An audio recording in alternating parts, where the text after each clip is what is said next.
Hello বন্ধুরা, আসসালামু আলাইকুম। আমি কিছুদিন ধরে অসুস্থ বন্ধুরা। আজকে হসপিটালে যাব, চলুন যাওয়া যাক। তো বন্ধুরা, আজকে সকাল সকাল অটো নিয়ে রওনা দিলাম। তো বাইরের অবস্থা খুবই খারাপ ছিল। দেখেন বৃষ্টি, পুরো রাস্তাঘাট ভেজা, অনেক পেক্কাদা দিয়ে ভরা। তো চলুন যাওয়া যাক। তো অবশেষে চলে এলাম হসপিটালে। হসপিটালে কি করি, কোন জায়গায় যাই, সব আপনাদের আস্তে আস্তে দেখাবো। তো বন্ধুরা, হসপিটালে প্রচুর পরিমাণ জ্যাম। দেখেন কি অবস্থা, প্রচুর পরিমাণ ভিড় হয়ে গেছে।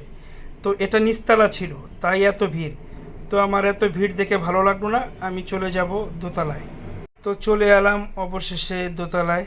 দোতলার অবস্থা খুবই ভালো। আর ডাক্তারের জন্য কিছুক্ষণ পর অপেক্ষা করতে হবে। তো বন্ধুরা, ডাক্তারের জন্য অনেক অপেক্ষা করতেছি। ডাক্তার আস্তে আস্তে প্রায় 9:30টার উপরে বাজবে। তো বসে বসে কি করব, একা একা ভালো লাগছিল না, তাই বসে আছি। তো বন্ধুরা, অনেক অসুস্থর কারণেই কিন্তু মেডিকেলে আসা।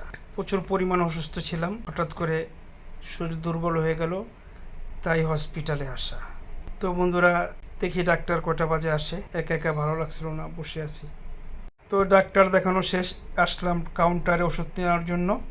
কাউন্টারে মোটামুটি ভিড় ছিল, তারপর আমি বাইরে থেকে কাউন্টারে আসলাম। 1600-1700 টাকার মতো ওষুধ কাউন্টার দিল, আর বলল যে আপনি ঠিকঠাক মতো ওষুধগুলো খাবেন, তাহলে ইনশাল্লাহ আলহামদুলিল্লাহ সুস্থ হয়ে যাবে। বন্ধুরা, অবশেষে আমার রিপোর্টটা হাতে আসলো, আমি অনেক হ্যাপি।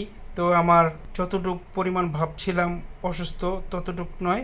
আমার রিপোর্টটা অনেক ভালো আসছে। তো আপনারা আমার জন্য অবশ্যই দোয়া করবেন। তো বন্ধুরা, আল্লাহ হাফেজ।